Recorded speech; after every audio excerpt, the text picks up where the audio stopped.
అనే చాలా అంశాలను ఇవాల్టి వీడియోలో తెలుసుకుందాం. వీడియోని ఎక్కడా స్కిప్ చేయకుండా చూడండి. నేను మీ Haripriya. Welcome to my channel. మన ఛానల్లో చాలా డివోషనల్ వీడియోస్ ఉంటాయండి. మన ఛానల్ని ఫస్ట్ టైం చూస్తుంటే సబ్స్క్రైబ్ చేసుకుని బెల్ ఐకాన్ని క్లిక్ చేస్తే నా ఫర్దర్ డివోషనల్ వీడియోస్ నోటిఫికేషన్స్ అన్ని మీ వరకు వచ్చేస్తాయి.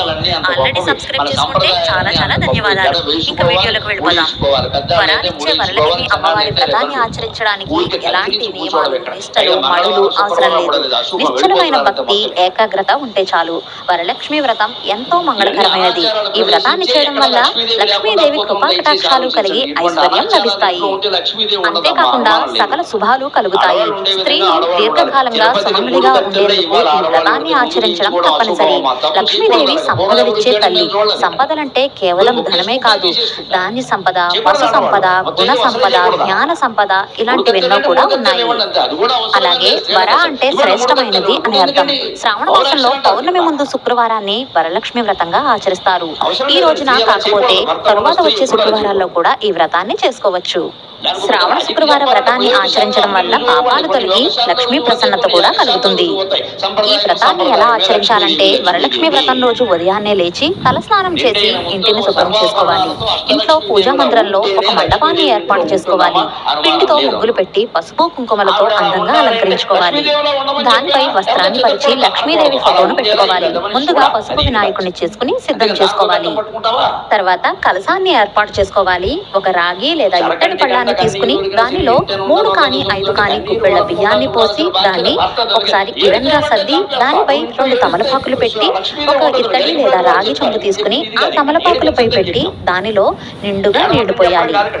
ఆ నీటిలో కొద్దిగా పసుపు, కుంకుమ, అక్షింతలు, పూలు, 1 రూపాయి కాయిన్ వేసి దానిలో మామిడి ఆకులు పెట్టి దానిపై కొబ్బరికాయను గంధం, కుంకుమ బొట్టు పెట్టి ఆ మామిడి ఆకులపై పెట్టాలి.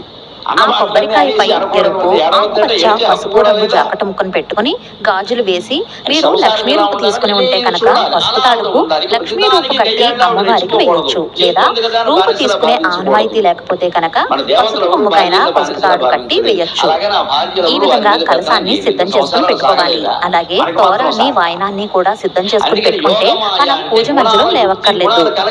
తోరాన్ని ఏ విధంగా తయారు చేసుకోవాలంటే తెల్లటి దారాన్ని 5 కానీ 9 కానీ దారపు పోచలు తీసుకుని దానికి పసుపు రాసి పూలు, ఆకులు కట్టుకోవాలి. ఇది కూడా 9 ముడులు వేసి కట్టుకోవాలి. తోరాలు 3 కానీ 4 కానీ సిద్ధం చేసుకోవాలి. వాయనాన్ని కూడా సిద్ధం చేసుకుని పెట్టేసుకుందాం. ఒక ఇత్తడి ప్లేట్ తీసుకుని దానిలో 3 కానీ 5 కానీ గుప్పెళ్ళు నానబెట్టిన శనగలు వేసుకోవాలి. 2 తమలపాకులు, 2 అరటిపళ్ళు, వక్క, దక్షిణ, పసుపు, కుంకుమ, పసుపు తాడు, 1 జాకెట్ ముక్క, 2 పూలు, తోరం, ఎరుపు, ఆకుపచ్చ లేదా పసుపు రంగు గాజులు డజన్ కానీ అర డజన్ కానీ పెట్టుకుని ఈ విధంగా వాయనాన్ని సిద్ధం చేసుకుని పెట్టేసుకోవాలి. ఇక పూజా విధానంలోకి వెళ్ళిపోదాం. ముందుగా దీపారాధన చేసి దీపపు కుందుల వద్ద పూలు, అక్షంతలు వేయాలి. దీపారాధన చేసిన దీపానికి నమస్కారం చేసుకోవాలి.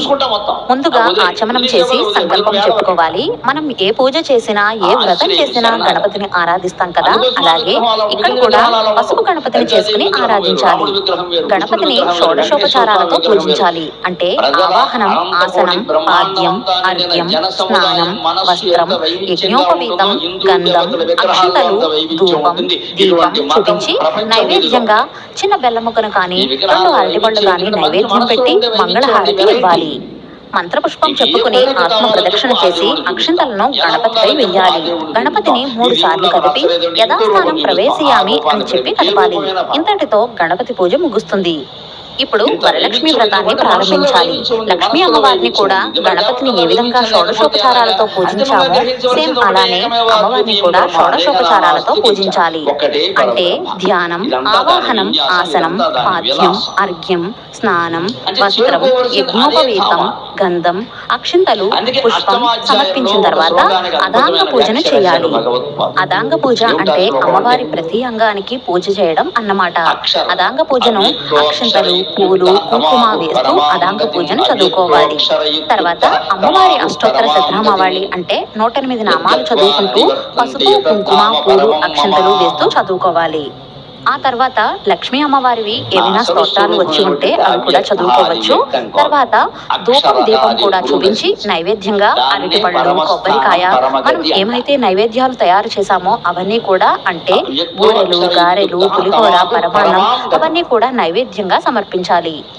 తర్వాత తాంబూలం సమర్పించి మంగళహారతిని ఇవ్వాలి. ఎక్కడైనా హారతిని ఇవ్వచ్చు, లేదా కథ చదువుకున్న తర్వాత లాస్ట్ లో అయినా సరే ఇవ్వచ్చు. ఇప్పుడు మనం తయారు చేసుకున్న తోరాలు ఉన్నాయి కదండి, ఆ తోరాలను అమ్మవారి వద్ద పెట్టి తోరగ్రంథి పూజను చేసుకోవాలి. అక్షింతలు తోరంపై వేస్తూ తోరగ్రంథి పూజను చేసుకోవాలి. ఆ తోరగ్రంథి పూజ పూర్తయిన తర్వాత అమ్మవారి దగ్గర ఉన్న ఒక తోరాన్ని తీసుకుని తోరం కట్టుకుంటూ ఈ మంత్రాన్ని అనుకుంటూ తోరం కట్టుకోవాలి. బధ్నామి దక్షిణ హస్తే నవసూత్రం శుభప్రదం, పుత్ర పౌత్రాభివృద్ధించ సౌభాగ్యం దేహిమేడవే అనే మంత్రాన్ని చదువుకుంటూ మన కుడి చేతికి తోరాన్ని కట్టుకోవాలి. తర్వాత వాయనాన్ని ఇవ్వాలి. వాయనం ఇస్తున్నప్పుడు ఇస్తినమ్మ వాయనం అని మనం చెప్పుకుని, పుచ్చుకుంటున్నమ్మ వాయనం అని అమ్మవారే చెప్తున్నట్లుగా మనమే చెప్పుకుని వాయనాన్ని సమర్పించాలి. ఆ తర్వాత అక్షంతలు కొద్దిగా తీసుకుని వరలక్ష్మి వ్రత కథను చదువుకోవాలి. వరలక్ష్మి వ్రతం పుస్తకం మనకు అన్ని బుక్ షాప్స్ లో ఉంటుందండి. ఆ బుక్స్ లో ఉన్నట్లుగా మనం ఫాలో అయిపోతే మనకు అర్థమైపోతుంది. కథను పూర్తిగా చదివిన తర్వాత అక్షంతలను కళ్ళకద్దుకుని కొన్ని అక్షంతలు అమ్మవారిపై వేసి మిగిలిన అక్షంతలను మనం వేసుకుని భర్త చేత, ఇంట్లోని పెద్దవారి చేత కూడా వేయించుకోవాలి. ఇప్పుడు మంగళహారతి ఇచ్చి మంగళహారతి పాటలు ఏమైనా వస్తే చక్కగా పాడుకుంటూ అమ్మవారికి హారతి ఇవ్వాలి. ఆత్మ ప్రదక్షిణ చేసి మంత్రపుష్పం చెప్పుకుని అమ్మవారిపై అక్షంతలు వేయాలి. ఇక్కడితో పూజ పూర్తవుతుంది. ఇక సాష్టాంగ నమస్కారం చేసి పూజలో ఏదైనా లోపాలు ఉంటే మన్నించు తల్లి అని వేడుకోవాలి. అష్టైశ్వర్యాలను కలుగజేసే అష్టలక్ష్మి రూపమే వరలక్ష్మీదేవిగా మనం ఆరాధిస్తాం. భక్తితో పూజించిన వారికి, కొలిచిన వారికి కొంగు బంగారమై వరాలనిచ్చే మహాలక్ష్మి వరలక్ష్మి. ఈ విషయాన్నే స్వయంగా శివుడు పార్వతీదేవికి చెప్పినట్లుగా స్కాంద పురాణంలో ఉంది. మీరు కూడా తప్పకుండా ఈ వ్రతాన్ని ఆచరించాలని కోరుకుంటున్నాను. ఆ లక్ష్మీ అమ్మవారి కృపా కటాక్షాలు మనందరిపైన ఉండాలని కోరుకుంటూ, మనందరి సకల అభీష్టాలను, సర్వమంగళ సంప్రాప్తిని నిత్యమంగళిగా ఆశీర్వదించాలని కోరుకుంటున్నాను. ఈ వీడియో మీకు నచ్చినట్లయితే ప్లీజ్ లైక్, షేర్,